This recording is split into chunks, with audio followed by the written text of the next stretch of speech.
Hello दोस्तों, free classes पर आप सभी का स्वागत है। आज हम एनसीईआरटी क्लास 7 के अध्याय 6 त्रिभुज और उसके गुणों के बारे में पढ़ेंगे। ठीक है, इसको अंग्रेजी में हम लोग ट्रायंगल एंड इट्स प्रॉपर्टीज बोलते हैं। ठीक है, अब हम सबसे पहले ये जान लें कि त्रिभुज होते क्या हैं। ठीक है, तो हम जानते हैं कि तीन भुजाओं से घिरे हुए क्षेत्र को क्या बोलते हैं? त्रिभुज बोलते हैं। तीन भुजाओं से घिरे हुए क्षेत्र को या आकृति को हम लोग क्या कहेंगे? त्रिभुज कहेंगे। ठीक है, अब ये इस आकृति में आप देखिए, ये क्या है? ये एक भुजा है और एक ये भुजा है। ठीक है, अब देखिए ये तीन भुजाएं हैं। ठीक है, अब भुजा क्या है? तो ए बी है, बी सी है और क्या है? सी ए है। तो ए बी, बी सी और सी ए ये क्या है? ये सभी त्रिभुज की भुजाएं हैं। तो हमसे पूछेगा कि त्रिभुज में कितने भुजाएं होते हैं? तो कितने भुजाएं होते हैं? तीन भुजाएं होती हैं। ठीक है, अब देखिए इसमें कोण ये एंगल, ये एंगल, ये एंगल, कितने कोण हो गए? तो कोण ए, कोण बी, कोण सी। अब देखिए कोण ए, कोण बी, कोण सी, ये सभी त्रिभुज के कोण हैं। ठीक है, अब हमसे पूछ सकता है कोई कि त्रिभुज में कितने कोण होते हैं? तो त्रिभुज में तीन कोण होते हैं। तो त्रिभुज में कितने भुजा होते हैं? तो तीन भुजा होते हैं। कोण कितने होते हैं? तो तीन कोण होते हैं। अब हमसे ये भी पूछ सकता है कि त्रिभुज में ये जो है, ये मान लीजिए कि ये आपका त्रिभुज है। ठीक है, ये एक त्रिभुज है। अब देखिए ये बिंदु जो होते हैं, ये शीर्ष कहलाते हैं। तो बी क्या है? ये भी शीर्ष है। और सी क्या है? ये भी शीर्ष है। तो ए बी सी क्या है? त्रिभुज के शीर्ष हैं। क्या है? त्रिभुज के शीर्ष हैं। ठीक है, तो अब देखिए कितने हो गए? एक, दो, तीन। तो एक त्रिभुज में कितने शीर्ष होते हैं? तो तीन शीर्ष होते हैं। एक त्रिभुज में कितने शीर्ष होते हैं? तो तीन शीर्ष होते हैं। तो हमने जाना किसी भी त्रिभुज में तीन भुजा, तीन कोण और तीन शीर्ष होते हैं। ठीक है, किसी भी त्रिभुज में कितने भुजा होते हैं? तो तीन भुजा होते हैं, तीन कोण होते हैं और तीन शीर्ष होते हैं। ठीक है, अब हम त्रिभुजों के तीनों कोणों का योग जो होगा, जैसे मान लीजिए यहाँ पर कोण ए, कोण बी, कोण सी बराबर कितना होगा? तो 180 डिग्री होता है। त्रिभुज के तीनों कोणों का योग 180 डिग्री होता है। ठीक है, त्रिभुज में कितने कोण होते हैं? तीन कोण होते हैं। तो तीनों कोणों का योग कितना हो जाएगा? 180 डिग्री। ठीक है, अब जैसे कोण ए जोड़ कोण बी जोड़ कोण सी बराबर कितना हो जाएगा? 180 डिग्री। अब आप मान लीजिए कि जैसे हमको एक त्रिभुज दिया। ठीक है, अब आपको बोले कि एक कोण ए जो है ये दिया हुआ है 50 डिग्री, कोण बी जो है दिया हुआ है 70 डिग्री। तो आपको ये कोण निकालना है एक्स। तो इसको कैसे निकालिएगा? कोण सी को। तो देखिए हम जानते हैं कि त्रिभुज के तीनों कोणों का योग कितना होता है? 180 डिग्री होता है। तो हमारा क्या हो जाएगा? कोण ए जोड़ कोण बी जोड़ कोण सी बराबर कितना हो जाएगा? 180 डिग्री। अब देखिए कोण ए हमारा कितना दिया हुआ है? 50 डिग्री जोड़ कोण बी कितना दिया हुआ है? 70 डिग्री जोड़ कोण सी। कोण सी हमको निकालना है। कोण सी के जगह हमको एक्स दिया हुआ है, तो क्या लिखेंगे? एक्स लिख लेंगे। अब देखिए ये और ये दोनों किस चीज़ में है? जोड़ में है। तो हमारा क्या हो जाएगा? 120 डिग्री जोड़ कोण सी क्या है? एक्स है। तो एक्स बराबर 180 डिग्री। अब देखिए हमने आपको समीकरण में बताया था कि दायां पक्ष और बायां पक्ष होते हैं। जैसे दायां पक्ष और बायां पक्ष, जब भी आपको दायां पक्ष से बायां पक्ष जाएगा तो क्या हो जाता है? साइन बदलते हैं, चिन्ह बदलते हैं। या बायां पक्ष से दायां पक्ष में आएगा तो भी चिन्ह बदलते हैं। अगर जोड़ है तो घटाव होता है, घटाव है तो गुना, जोड़ होता है, गुना है तो भाग होता है, भाग है तो गुना होता है। अब देखिए यहाँ पे ये 120 किस चीज़ में है? जोड़ में है। तो इधर जाएगा तो क्या हो जाएगा? घटाव में हो जाएगा। तो हमारा क्या हो जाएगा? x बराबर 180 डिग्री माइनस 120 डिग्री। अब 180 में से 120 को घटाएंगे तो हमारा क्या हो जाएगा? 60 डिग्री। तो हमारा x के जगह क्या हो गया? ये कोण 60 डिग्री हो गया। ठीक है, इस तरह से हम निकाल सकते हैं। ठीक है, यहाँ तक आपको समझ में आ गया। ठीक है, त्रिभुज में कितने कोण होते हैं? तो तीन कोण होते हैं, तीन भुजा होते हैं, तीन शीर्ष होते हैं। तीनों कोणों का योग कितना होता है? 180 डिग्री होता है। ठीक है, तीन भुजा से घिरे हुए क्षेत्र को या आकृति को ही हम लोग क्या बोलते हैं? त्रिभुज बोलते हैं। ठीक है, अब हम आगे देखते हैं त्रिभुज के प्रकार। तो मेनली जो होते हैं कि त्रिभुज के 7 प्रकार होते हैं। ठीक है, त्रिभुज के 7 प्रकार होते हैं। तीन जो होते हैं भुजा के आधार पर होते हैं। भुजा के आधार पर कितने होते हैं? 3 प्रकार होते हैं। कोण के आधार पर कितने होते हैं? 3 प्रकार होते हैं। और एक भुजा कोण दोनों के आधार पर होता है। ठीक है, तो हम देखते हैं कि भुजा के आधार पर त्रिभुज के 3 प्रकार होते हैं। भुजा के आधार पर त्रिभुज के कितने प्रकार होते हैं? 3 प्रकार। अब कौन कौन होते हैं उन्हें देखते हैं।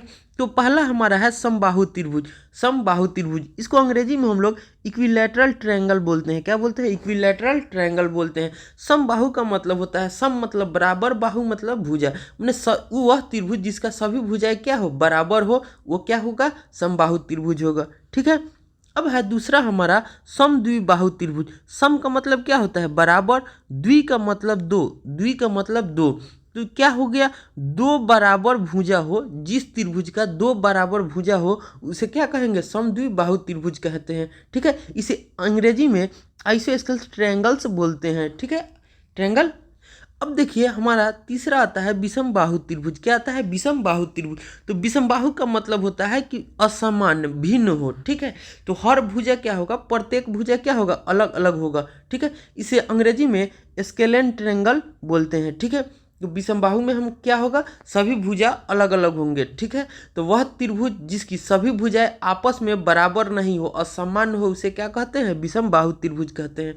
ठीक है, अब हम देखते हैं कि कोण के आधार पर भी त्रिभुज के कितने प्रकार होते हैं? 3 प्रकार होते हैं। ठीक है, कोण के आधार पर भी त्रिभुज के कितने प्रकार होते हैं? तो 3 प्रकार होते हैं। ठीक है, पहला क्या है? न्यून कोण। न्यून कोण को अंग्रेजी में हम लोग बोलते हैं एक्यूट एंगल ट्रायंगल। ठीक है, न्यून कोण त्रिभुज को हम लोग अंग्रेजी में क्या बोलेंगे? Acute angle triangle. अब देखिए यहाँ पे न्यून कोण किसको कहेंगे? तो वह त्रिभुज जिसका प्रत्येक कोण 90 डिग्री से छोटा हो। क्या हो? 90 डिग्री से छोटा हो। तो वह त्रिभुज जिसका प्रत्येक कोण 90 डिग्री से छोटा होगा तो वो क्या हो जाएगा? न्यून कोण त्रिभुज होगा। अब जैसे एग्जाम्पल आप देखिए, ये त्रिभुज है, अब ये मान लीजिए 75 डिग्री है, ये कितना है? ये मान लीजिए आपका 55 डिग्री है। अब 55 डिग्री तो ये कितना हो जाएगा? तो देखिए 5 5 10 हो जाएगा, 7 12 1 13, तो ये कितना हो जाएगा? 50 डिग्री हो जाएगा, क्योंकि त्रिभुज के तीनों कोणों का योग कितना होता है? 180 डिग्री। तो इसमें देखिए सभी कोण क्या है? 90 डिग्री से छोटा है, 90 डिग्री से छोटा है, तो ये क्या हो जाएगा? न्यून कोण त्रिभुज हो जाएगा। ठीक है, अब हम आगे देखते हैं दूसरा नंबर में समकोण त्रिभुज है। समकोण त्रिभुज को हम लोग अंग्रेजी में राइट एंगल ट्रायंगल बोलते हैं। ठीक है, तो समकोण का मतलब होता है कि एक कोण 90 डिग्री का हो। क्या हो? एक कोण 90 डिग्री का हो। तो हम कह सकते हैं कि वैसा त्रिभुज जिसका एक कोण 90 डिग्री का हो, ऐसा त्रिभुज जिसका एक कोण 90 डिग्री का हो, वो क्या कहलाता है? समकोण त्रिभुज कहलाता है। क्या कहलाता है? समकोण त्रिभुज कहलाता है। ठीक है, अब हम आगे देखते हैं। अब आगे हमारा है अधिक कोण त्रिभुज। क्या है? अधिक कोण त्रिभुज। अधिक कोण त्रिभुज को हम लोग अंग्रेजी में ऑब्ट्यूज एंगल ट्रायंगल बोलते हैं। ठीक है, अब देखिए यहाँ पे अधिक कोण का मतलब क्या हुआ? तो अधिक कोण का मतलब होगा कि वह त्रिभुज जिसका एक कोण अधिक कोण हो, एक कोण अधिक कोण हो, वो क्या होगा? अधिक कोण त्रिभुज होगा। जैसे मान लीजिए कि एक त्रिभुज है। ठीक है, अब ये एंगल जो है क्या है? 90 डिग्री से ज़्यादा। अधिक कोण का मतलब क्या होता है? 90 डिग्री से ज़्यादा, 180 डिग्री से कम। अब देखिए ये हमारा त्रिभुज हो गया ए बी सी, तो ये कोण क्या है हमारा? 90 डिग्री से ज़्यादा है, तो ये क्या हो जाएगा? अधिक कोण त्रिभुज हो जाएगा। क्या हो जाएगा? अधिक कोण त्रिभुज। अधिक कोण त्रिभुज हो जाएगा। ठीक है, तो अधिकोण त्रिभुज का क्या डिफिनीशन हो गया? तो वह त्रिभुज जिसका एक कोण 90 डिग्री से ज़्यादा हो उसे अधिकोण त्रिभुज कहते हैं। ठीक है, अब एक देखते हैं कोण और भुजा के आधार पर। ठीक है, तो कोण और भुजा के आधार पर क्या होता है? तो उस त्रिभुज का नाम है समकोण समद्विबाहु त्रिभुज। समकोण समद्विबाहु त्रिभुज। तो इसका क्या डिफिनीशन हो जाएगा? तो वैसा त्रिभुज जिसका एक कोण 90 डिग्री का हो तथा दो भुजा बराबर हो। ठीक है, वैसा त्रिभुज जिसका एक कोण 90 डिग्री का हो और उसकी दो भुजाएं आपस में बराबर हो उसे समकोण समद्विबाहु त्रिभुज बोलते हैं। ठीक है, अब जैसे इसको देखिए, समझिए, तो क्या हो जाएगा? जैसे मान लीजिए कि आपने एक आकृति खींची। ठीक है, अब ये और ये, अब देखिए ये क्या हमारा हो गया? 90 डिग्री हो गया, और ये भुजा आपस में बराबर है। तो क्या हो जाएगा, ये हमारा समकोण समद्विबाहु त्रिभुज है। ठीक है, अब हम त्रिभुजों को एक एक करके बारी बारी देखते हैं और उनके गुणों के बारे में भी देखेंगे। ठीक है, अब हम पहला देखते हैं तो हमारा है समबाहु त्रिभुज। क्या है? समबाहु त्रिभुज। तो समबाहु त्रिभुज को हम लोग जानते हैं कि क्या बोलते हैं, इक्विलैटरल ट्रायंगल बोलते हैं। तो सम का मतलब होता है बराबर, सम का मतलब क्या होता है, बराबर। तो बराबर, बाहु का मतलब क्या हो जाता है, भुजा, बाहु का मतलब भुजा। तो वह त्रिभुज जिसकी तीनों भुजाएं आपस में बराबर हो, वह त्रिभुज जिसकी तीनों भुजाएं आपस में बराबर हो उसे समबाहु त्रिभुज कहते हैं। उसे क्या कहते हैं, समबाहु त्रिभुज कहते हैं। ठीक है, अब देखिए समबाहु त्रिभुज के प्रत्येक कोण 60 डिग्री का होता है। प्रत्येक कोण क्या होगा, 60 डिग्री का होगा। अब जैसे इस आकृति में देखिए ए बी सी क्या है, त्रिभुज है। ए बी सी एक त्रिभुज है। ए बी सी क्या है, एक त्रिभुज है। अब देखिए इसमें क्या है कि ए बी बराबर बी सी बराबर सी ए, ये सभी भुजाएं समबाहु त्रिभुज की क्या होगी, तीन भुजाएं होते हैं तो तीनों भुजाएं क्या होंगी, आपस में बराबर होंगी। तीनों भुजाएं आपस में बराबर होंगी। हमने समबाहु त्रिभुज में ये भी देखा क्या कि प्रत्येक कोण 60 डिग्री का होगा। तो देखिए ये कोण क्या होगा, 60 डिग्री का। तो ये भी कोण क्या हो जाएगा, 60 डिग्री, और ये भी हमारा क्या हो जाएगा, 60 डिग्री का हो जाएगा। तो तीनों कोण क्या है, 60 डिग्री का है। ठीक है, तो क्या हो जाएगा, कोण ए बराबर कोण बी बराबर कोण सी बराबर 60 डिग्री। तीनों भुजाएं क्या है, 60 डिग्री है। ठीक है, अब हम आगे देखते हैं। अब हमारा 2 नंबर में है समद्विबाहु त्रिभुज। क्या है, 2 नंबर में समद्विबाहु त्रिभुज। अब देखिए समद्विबाहु त्रिभुज को ऐसे स्केलर ट्रायंगल भी बोलते हैं। ठीक है, अब सम का मतलब होता है, मैंने आपको बताया है, बराबर। सम का मतलब क्या होता है, बराबर। द्वि का मतलब दो, द्वि का मतलब दो, बाहु का मतलब क्या हो जाएगा, भुजा। ठीक है, तो वह त्रिभुज जिसकी दो भुजाएं बराबर हो, वह त्रिभुज जिसकी दो भुजाएं बराबर हो, दो भुजाएं बराबर हो, क्या कहलाती है, समद्विबाहु त्रिभुज कहलाती है। अब देखिए जैसे इस आकृति में हम देखिए, हमने एक त्रिभुज लिया, त्रिभुज ए बी सी। हमने क्या लिया, एक त्रिभुज लिया ए बी सी, जिसकी ए बी भुजा बराबर है किसकी, ए सी की। और ये क्या है, ये असामान्य भुजा है। क्या है, असमान भुजा है, माने ये बराबर नहीं है। क्या है, बराबर नहीं है।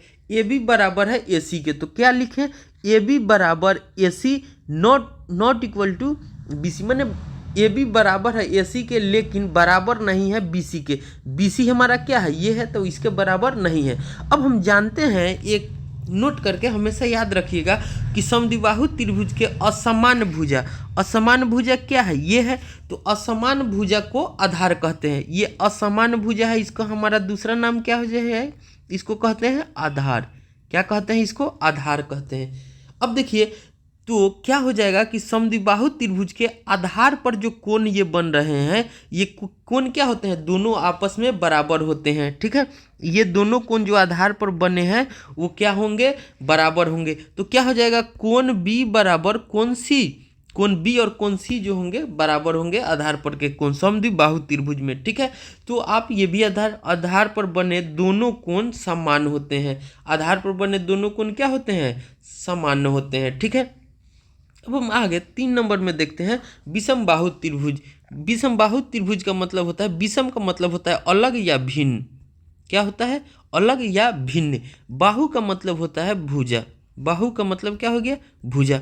तो इसका डिफिनीशन क्या हो जाएगा कि जिस त्रिभुज की कोई भी भुजा, जिस त्रिभुज की कोई भी भुजा बराबर न हो, क्या हो, बराबर न हो या भिन्न हो। जिस त्रिभुज की सभी भुजा या कोई भी भुजा भिन्न हो, अलग हो या बराबर न हो, उसे क्या कहते हैं, विषम बाहु त्रिभुज कहते हैं। ठीक है, अब विषम बाहु त्रिभुज में देखिए, जैसे मैंने एक त्रिभुज लिया पी क्यू आर। त्रिभुज क्या है, पी क्यू आर, एक त्रिभुज हो गया पी क्यू आर। अब इसमें देखते हैं कि क्या है, पी क्यू बराबर नहीं है किसके, क्यू आर के, क्यू आर बराबर नहीं है किसके, आरपी कहिए या पीआर कहिए, आरपी कहिए या पीआर कहिए। ठीक है, अब देखिए ये सभी भुजा का जो लंबाई होगा अलग अलग है। ठीक है, तो यहाँ क्या है, ये विषम बाहु त्रिभुज का कंडीशन है। ठीक है, अब यहाँ देखिए ये जो कोण बन रहे हैं, ये कोण, ये भी कोण के होंगे, क्या होंगे, बराबर नहीं होंगे, क्या होंगे,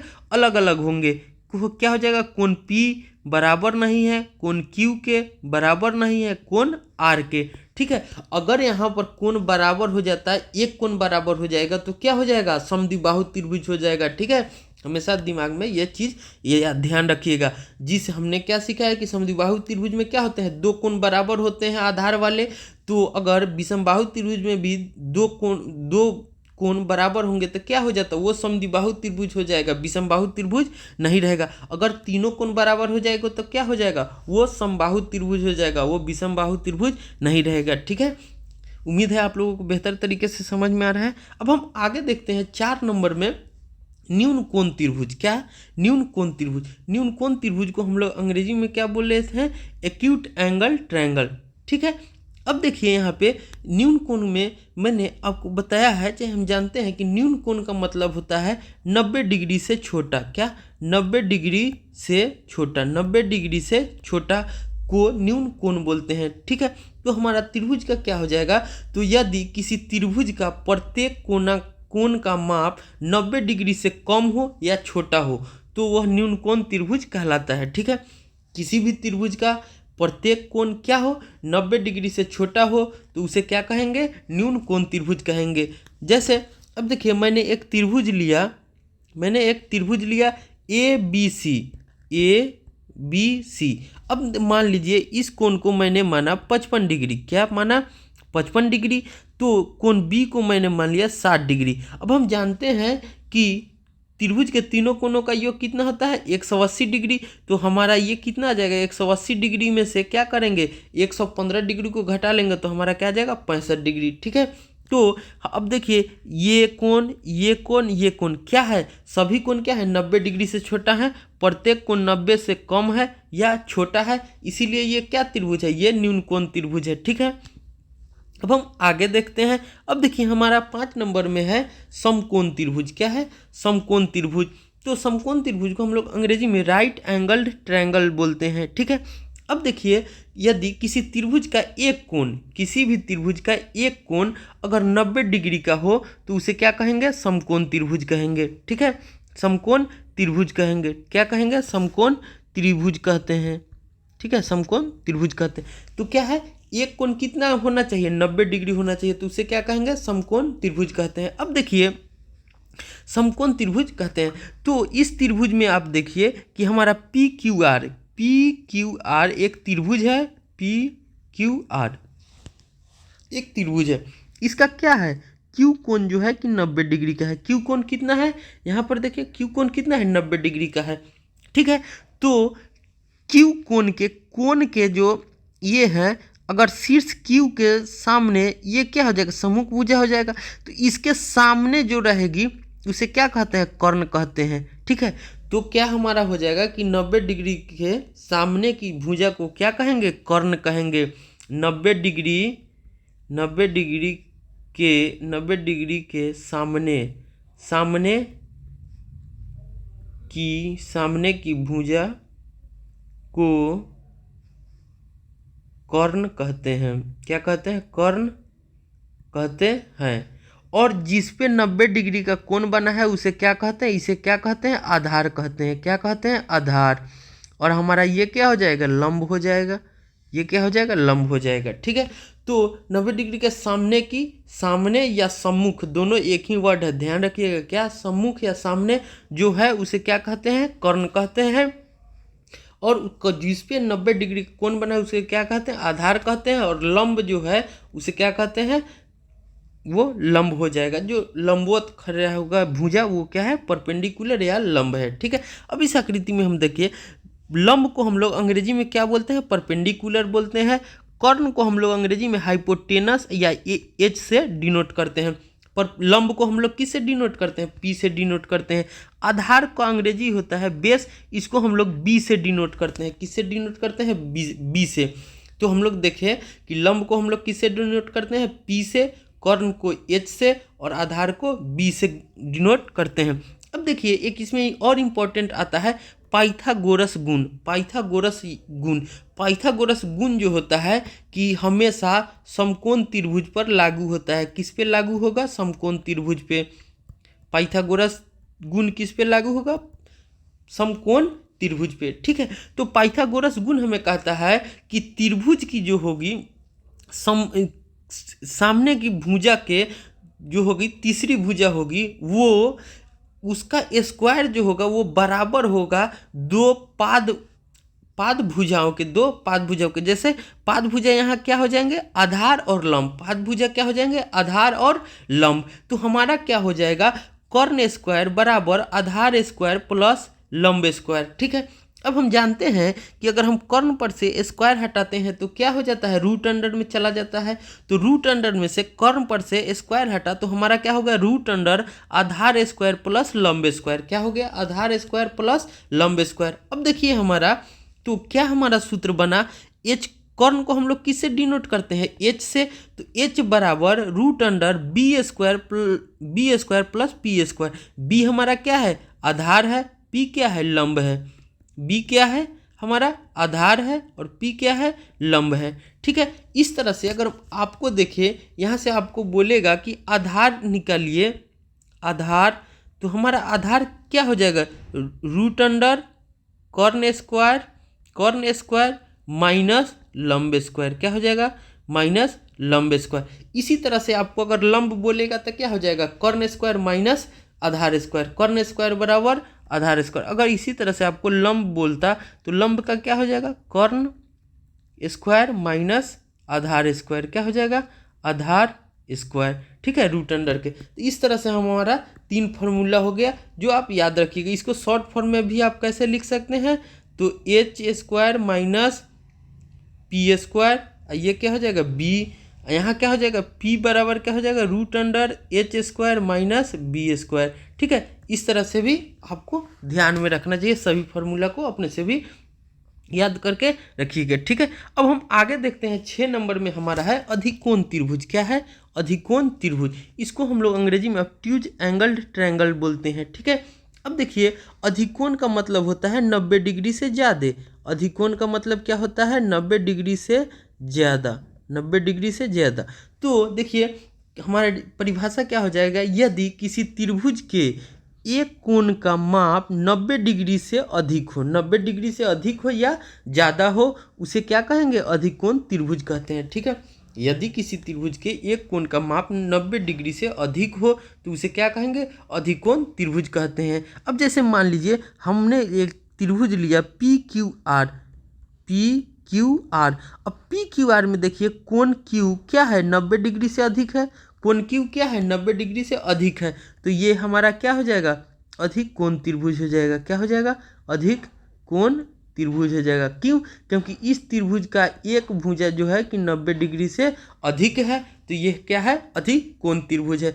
अब हमारा अंतिम आता है 7वां प्रकार, समकोण समद्विबाहु त्रिभुज। समकोण समद्विबाहु त्रिभुज।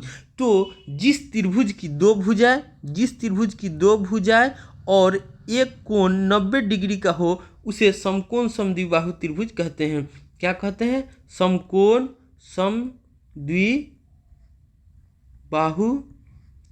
त्रिभुज कहते हैं। क्या कहते हैं? समकोण समद्विबाहु त्रिभुज कहते हैं। तो समकोण समद्विबाहु त्रिभुज में क्या है? एक कोण 90 डिग्री होगा और दो भुजा आपस में बराबर होगा।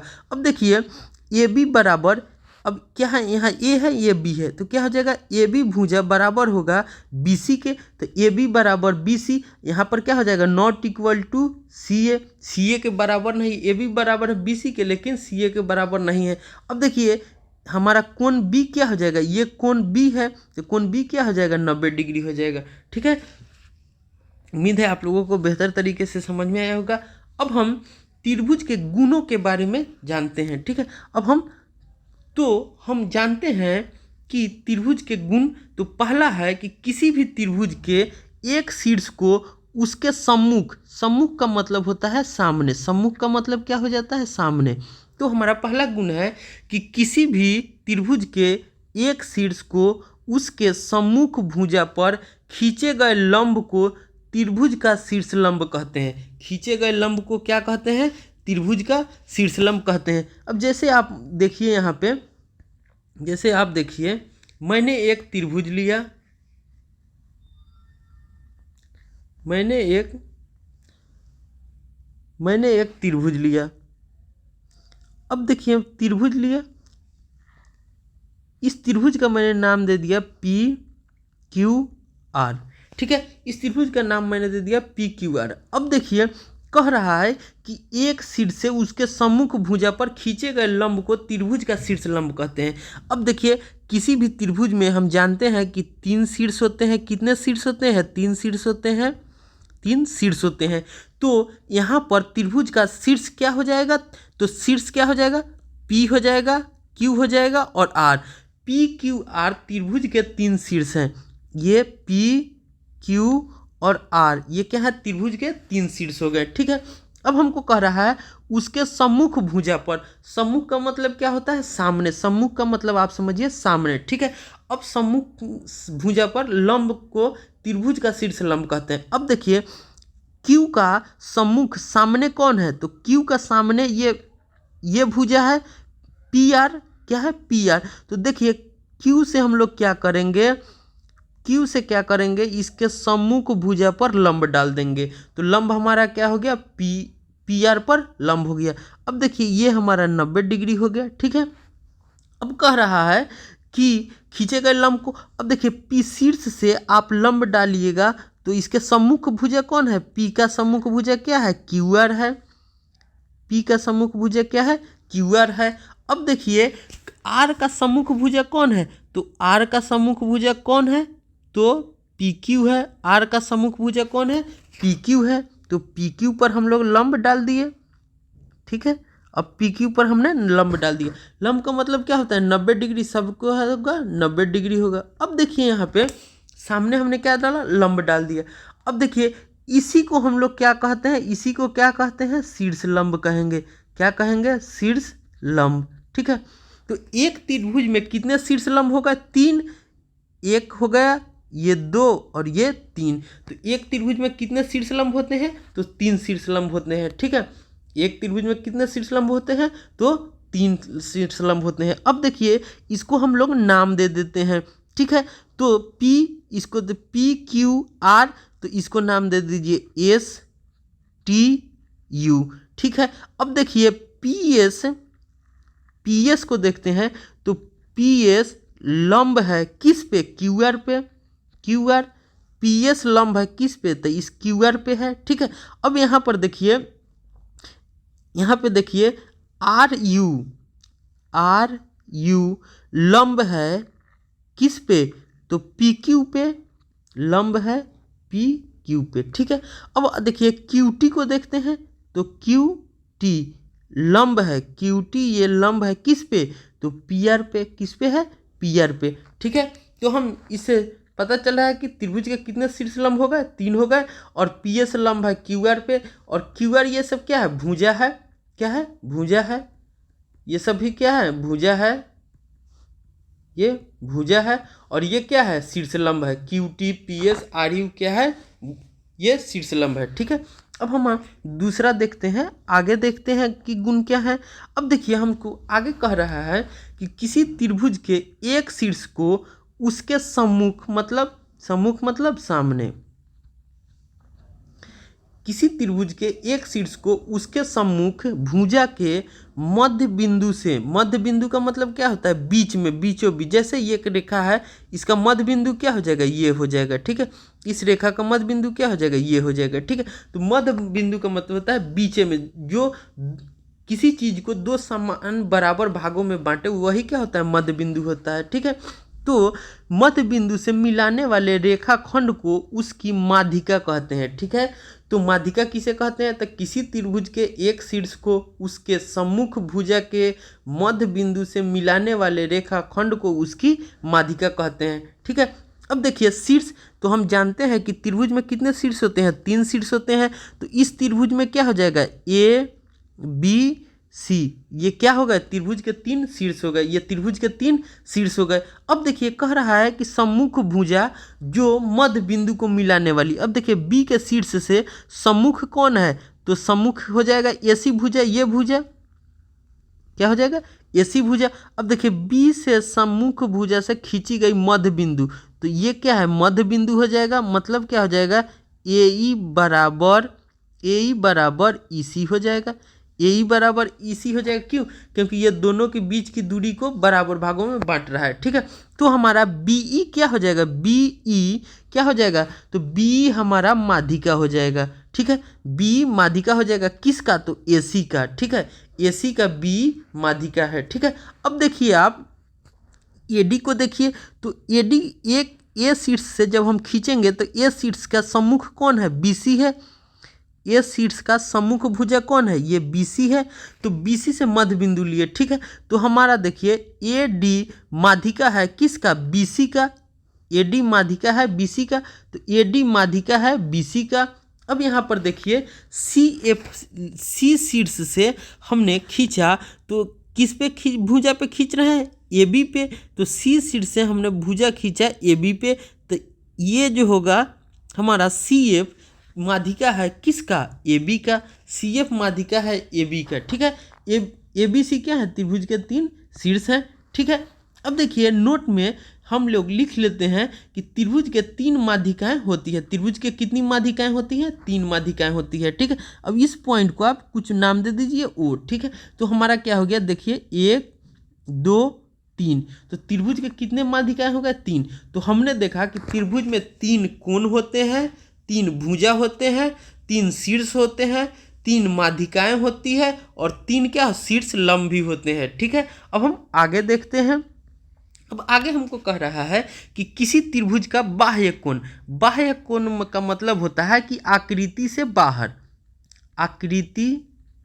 आकृति से बाहर रहेगा, उसको क्या कहेंगे, बाह्य कोण। तो बाहर बनने वाली कोण को बाह्य कोण, बाहर बनने वाली कोण को बाह्य कोण, बाहर बनने वाली कोण क्या कहलाता है, बाह्य कोण। बाह्य कोण पूछेगा, इसका मतलब क्या हो गया, बाहर बनने वाली कोण को बाह्य कोण कहते हैं, ठीक है। तो किसी त्रिभुज का बाह्य कोण किसी एक भुजा को एक ही ओर बढ़ाने पर बनता है, एक ही ओर बढ़ाने पर बनता है, ठीक है। बाह्य कोण मान लीजिए हमने त्रिभुज लिया। अब देखिए एक त्रिभुज में हमने खींचा ABC, एक त्रिभुज खींचा क्या, ABC। अब देखिए ABC हमने एक त्रिभुज खींचा, ठीक है। अब मान लीजिए हमने AB को आगे की तरफ बढ़ाया, तो ये जो हमारा एंगल बनता है यही क्या है, यही बाह्य कोण है। क्या है, बाह्य कोण, बाह्य कोण। इसको अंग्रेजी में हम लोग एक्सटेरियर बोलते हैं, एक्सटेरियर एंगल, क्या, एक्सटेरियर एंगल। अब देखिए AB एक त्रिभुज हमने लिया था, त्रिभुज लिया था क्या, ABC। तो हमने देखा कि भुजा A को जब हम बढ़ाते हैं आगे B की ओर, तो हमारा एक बाहर भी कोण बनता है, इसे क्या कहते हैं, बाह्य कोण कहते हैं, ठीक है। अब देखिए कह रहा है लेकिन एक ही भुजा को 2 प्रकार से बढ़ाकर 2 बाह्य कोण बनाया जा सकता है। मतलब एक ही भुजा को 2 प्रकार से बढ़ाकर 2 बाह्य कोण बनाया जा सकता है, ठीक है। जैसे अब हम इसको समझते हैं कि मान लीजिए AB एक भुजा है, AB क्या है, भुजा है। अब देखिए A के तरफ से हमने बनाया तो हमको क्या मिला, एक बाह्य कोण यहाँ मिला, और AB को फिर B की तरफ मैंने बढ़ाया तो ये दूसरा हमको बाह्य कोण मिला। तो एक भुजा को दोनों तरफ बढ़ाने से हमको 2 बाह्य कोण मिल रहे हैं। क्या मिल रहा है, 2 बाह्य कोण मिल रहा है। इसी तरह से देखिए हमने क्या किया, AC भुजा को दोनों तरफ बढ़ाया। अब AC को बढ़ाया, ठीक है, तो हमारा क्या, एक बाह्य कोण यहाँ मिल रहा है C के पास, और एक बाह्य कोण हमारा क्या हो जाएगा, A के पास हो जाएगा, ठीक है। इसी तरह से आप क्या कीजिएगा कि अगर भुजा BC को बढ़ाइएगा, तो भुजा BC को बढ़ाइएगा तो एक हमारा बाह्य कोण क्या, ये बन रहा है, ठीक है, ये बन रहा है, और एक बाह्य कोण क्या हो जाएगा, यहाँ पर B पर बनेगा, ठीक है। तो ये सभी क्या है, बाह्य कोण है। तो बाह्य कोण क्या हो गया, त्रिभुज के बाहर बन रहा है। त्रिभुज तो हमारा ये है, त्रिभुज हमारा क्या है,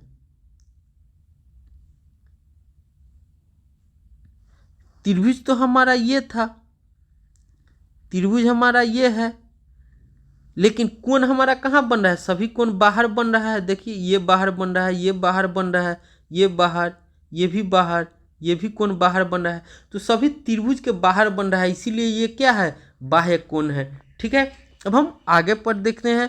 तो नोट करके दिया हुआ है एक पॉइंट, उसको हमेशा आप याद रखिएगा। ठीक है, क्या कह रहा है कि दो सम्मुख अंतःकोणों का योग, दो सम्मुख अंतःकोणों का योग त्रिभुज के बाह्य कोण के माप के बराबर होता है, त्रिभुज के बाह्य कोण के माप के बराबर होता है। जैसे आप यहाँ देखें, मान लीजिए कि हमने एक आकृति लिया, ठीक है, एक हमने त्रिभुज लिया, ठीक है।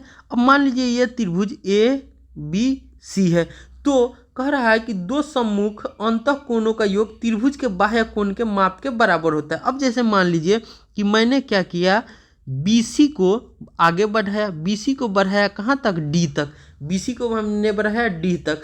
तो इससे क्या होता है कि एक कोण बन रहा है, कोण ACD। कोण क्या बना, कोण ACD। अब देखिए कोण ACD हमारा ये कोण बना। तो कह रहा है कि बाह्य त्रिभुज का बाह्य कोण जो होगा कि दो सम्मुख अंतःकोणों का योग होगा। अब सम्मुख का मतलब हम जानते हैं कि सामने, सम्मुख का मतलब होता है सामने। अब इधर सामने तो कोई आकृति नहीं है, तो कोण के सामने क्या है, ये है। अब देखिए ये, तो कह रहा है कि इसके जो सामने का होगा तो दो अंतःकोणों के योग के बराबर होगा। तो इसका दो कोण कौन हो जाएगा, कोण B हो जाएगा और कोण A हो जाएगा। कोण क्या हो जाएगा, कोण B हो जाएगा और कोण A हो जाएगा। ठीक है, तो हमने देखा है कि क्या कह रहा था कि दो अंतः समकोण बाह्य कोण के बराबर होता है। तो क्या हो जाएगा, कोण A जोड़ कोण B बराबर कोण ACD। ठीक है, क्या हो जाएगा, कोण ACD। ठीक है, यही हमारा कह रहा है। तो इसको हमेशा याद रखिएगा कि दो सम्मुख अंतःकोणों का योग त्रिभुज के बाह्य कोण के माप के बराबर होता है, या त्रिभुज के बाह्य कोण दो सम्मुख अंतःकोणों के योग के बराबर होता है। ठीक है, अब हम आगे देखते हैं। अब देखिए, त्रिभुज की कोई दो भुजाएं की मापों का योग तीसरी भुजा की माप से अधिक होता है। ठीक है, ये इम्पोर्टेंट चीज़ है, आप हमेशा याद रखिएगा। त्रिभुज की कोई दो भुजाओं की मापों का योग तीसरी भुजा की माप से अधिक होता है। अब जैसे मान लीजिए मैंने एक त्रिभुज लिया, ठीक है। अब त्रिभुज को देखिए, ABC क्या है, एक त्रिभुज है। अब देखिए AB को मैंने माना 2 सेंटीमीटर, AB को मैंने कितना माना, 2 सेंटीमीटर। BC को आप मान लीजिए 3 सेंटीमीटर। ठीक है, BC को मैंने कितना माना, 3 सेंटीमीटर। अब यहाँ पर देखिए कि क्या कह रहा था, दो भुजाओं की मापों का योग। अब देखिए ये क्या है, 2 सेंटीमीटर, ये हमारा क्या हो गया, 3 सेंटीमीटर। तो 2 जोड़ 3 कितना हो गया, 5। ठीक है, अब क्या कह रहा है, तीसरी भुजा की माप से अधिक होता है। अब हमारा तीसरी भुजा कितना है, 4, तो 5 क्या है, 4 से अधिक है, 5 क्या है, 4 से अधिक है।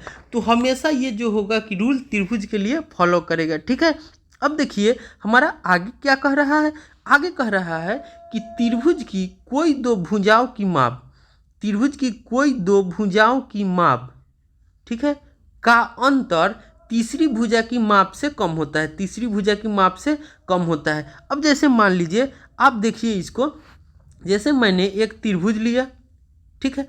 अब मान लीजिए PQR एक त्रिभुज लिया।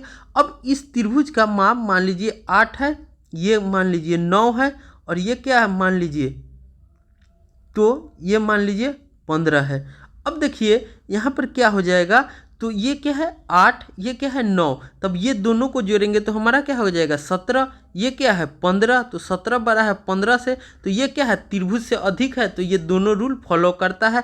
अब कह रहा है कि दो भुजाओं की मापों का अंतर। अब दो भुजाओं के माप देखिए, तो 8 में से 9 में से 8 घटाइए कितना होगा 1, तो दो भुजा के माप का अंतर तीसरी भुजा के माप से कम है। अब देखिए 15 से 1 कम है, क्या है 15 से 1 कम है, तो ये त्रिभुज हो सकता है। ठीक है, अब देखिए यहाँ क्या कह रहा है कि हमेशा ये दोनों गुण किसी त्रिभुज की रचना की संभावना बताने में उपयोगी होते हैं। ठीक है, यही दोनों गुण जो होते हैं, प्रॉपर्टी होते हैं, किसी भी त्रिभुज को बनाने में संभावना को उपयोगी बताते हैं। ठीक है, जबकि उसकी तीनों भुजाएं की माप दी हुई, जब तीनों भुजा का माप बराबर हो तो हम इस रचना से या इस गुण से पता कर सकते हैं कि यह त्रिभुज संभव है या नहीं है। ठीक है, इस तरह से हमारा त्रिभुज अध्याय 6 त्रिभुज और उसके गुणों को, सभी गुणों को मैंने अच्छा से आप देखा और सीखा है। ठीक है, इम्पॉर्टेंट एक चीज़ और देख लीजिए, हमने इसमें यह भी सीखा है कि त्रिभुज के 3 शीर्ष होते हैं, 3 शीर्ष होते हैं, 3 कोण होते हैं, 3 भुजा होती है, 3 शीर्षलंब होते हैं, 3 माध्यिकाएँ होती हैं। त्रिभुज के अगर त्रिभुज के एक भुजा या किसी भी भुजा को हम लोग बाहर की तरफ बढ़ाते हैं या खींचते हैं तो हमारा एक बाह्य कोण मिलता है। बाह्य कोण जो होता है कि सम्मुख अंतः योग कोण के योग के बराबर होता है। ठीक है, तो और हमने ये भी सीखा कि किसी त्रिभुज की 2 भुजाएं होती है, उसका योग जो होगा कि तीसरी भुजा से अधिक होगा और अंतर जो होगा वो तीसरी भुजा से कम होगा। ठीक है, इस तरह से अब हम अगले वीडियो में उसके प्रश्नावलियों को देखेंगे और उन्हें कैसे हल किया जाता है वो भी समझेंगे और बेहतर तरीके से जानने की कोशिश करेंगे ताकि हमको आगे एग्जाम में भी मदद करे। ठीक है, मिलते हैं अगले वीडियो में, तब तक के लिए बाय।